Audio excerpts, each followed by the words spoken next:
You, John Fitzgerald Kennedy, do solemnly swear. I, John Fitzgerald Kennedy, do solemnly swear.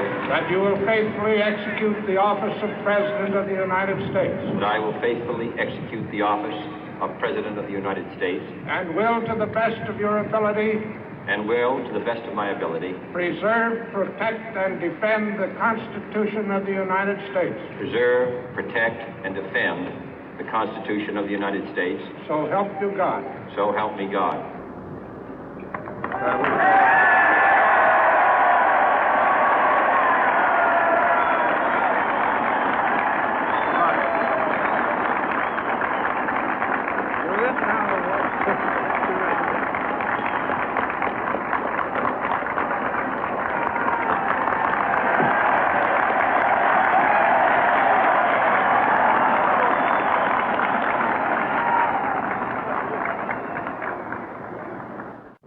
Vice President Johnson, Mr. Speaker, Mr. Chief Justice, President Eisenhower, Vice President Nixon, President Truman, Reverend clergy, fellow citizens.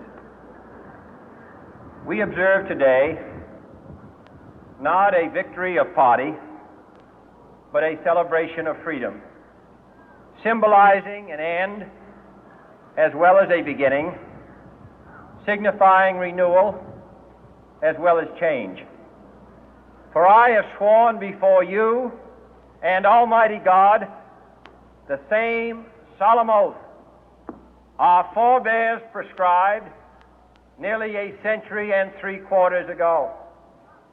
The world is very different now, for man holds in his mortal hands the power to abolish all forms of human poverty and all forms of human life. And yet the same revolutionary beliefs for which our forebears fought are still at issue around the globe.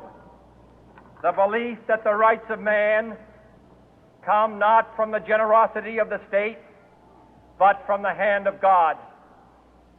We dare not forget today that we are the heirs of that first revolution. Let the word go forth from this time and place to friend and foe alike that the torch has been passed to a new generation of Americans born in this century, tempered by war, disciplined by a hard and bitter peace, proud of our ancient heritage, and unwilling to witness or permit the slow undoing of those human rights to which this nation has always been committed and to which we are committed today at home and around the world.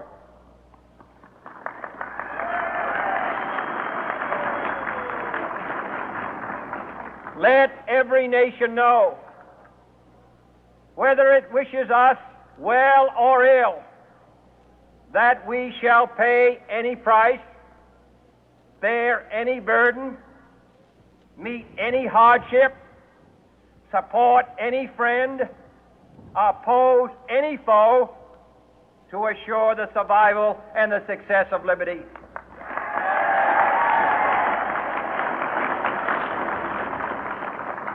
This much we pledge and more. To those old allies whose cultural and spiritual origins we share, we pledge the loyalty of faithful friends. United, there is little we cannot do in a host of cooperative ventures.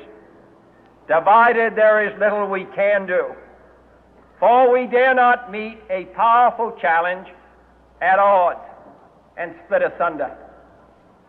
To those new states whom we welcome to the ranks of the free, we pledge our word that one form of colonial control shall not have passed away, merely to be replaced by a far more iron tyranny.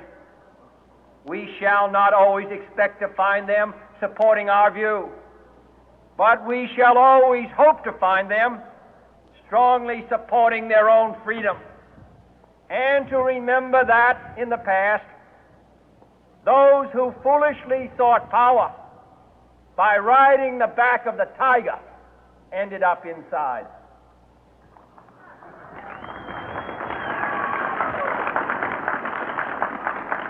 To those people in the huts and villages of half the globe struggling to break the bonds of mass misery, we pledge our best efforts to help them help themselves for whatever period is required, not because the communists may be doing it, not because we seek their votes, but because it is right. If a free society cannot help the many who are poor, it cannot save the few who are rich.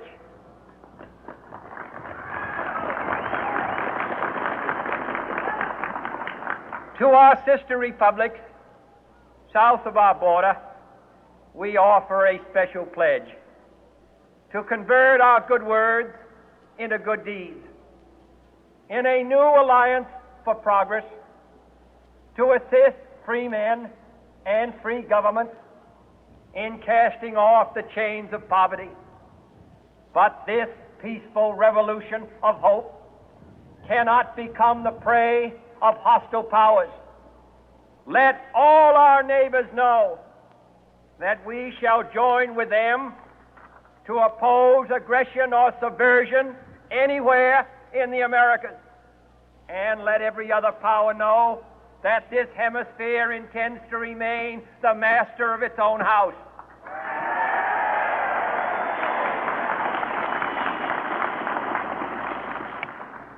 To that World Assembly of Sovereign States, the United Nations, our last best hope, in an age where the instruments of war have far outpaced the instruments of peace, we renew our pledge of support to prevent it from becoming merely a forum for invective, to strengthen its shield of the new and the weak, and to enlarge the area in which its writ may run. Finally, to those nations who would make themselves our adversary, we offer not a pledge, but a request that both sides begin anew the quest for peace. Before the dark powers of destruction, unleashed by science, engulf all humanity in planned or accidental self-destruction, we dare not tempt them with weakness, for only when our arms are sufficient beyond doubt can we be certain beyond doubt that they will never be employed. But neither can two great and powerful groups of nations take comfort from our present course, both sides overburdened by the cost of modern weapons, both rightly alarmed by the steady spread of the deadly atom, yet both racing to alter that uncertain balance of terror that stays the hand of mankind's final war. So let us begin anew, remembering on both sides that civility is not a sign of weakness, and sincerity is always subject to proof. Let us never negotiate out of fear, but let us never fear to negotiate.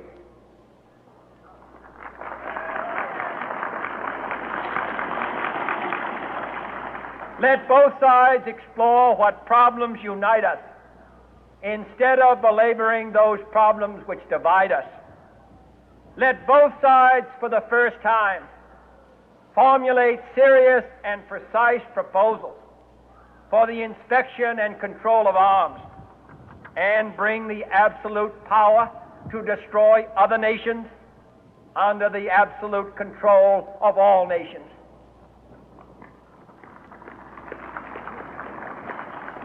Let both sides seek to invoke the wonders of science instead of its terrors. Together, let us explore the stars, conquer the deserts, eradicate disease, tap the ocean depth, and encourage the arts and commerce. Let both sides unite to heed in all corners of the earth the command of Isaiah to undo the heavy burden and let the oppressed go free.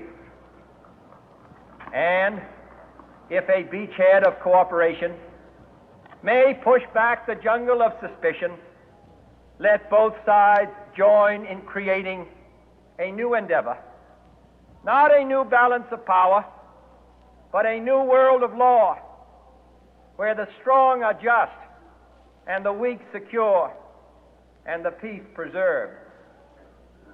All this will not be finished in the first 100 days, nor will it be finished in the first 1,000 days, nor in the life of this administration, nor even perhaps in our lifetime on this planet.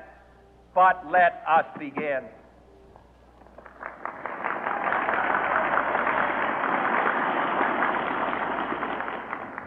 In your hands, my fellow citizens, more than mine, will rest the final success or failure of our course. Since this country was founded, each generation of Americans has been summoned to give testimony to its national loyalty. The graves of young Americans who answered the call to service surround the globe. Now the trumpet summons us again, not as a call to bear arms, though arms we need, not as a call to battle, though in battle we are, but a call to bear the burden of a long twilight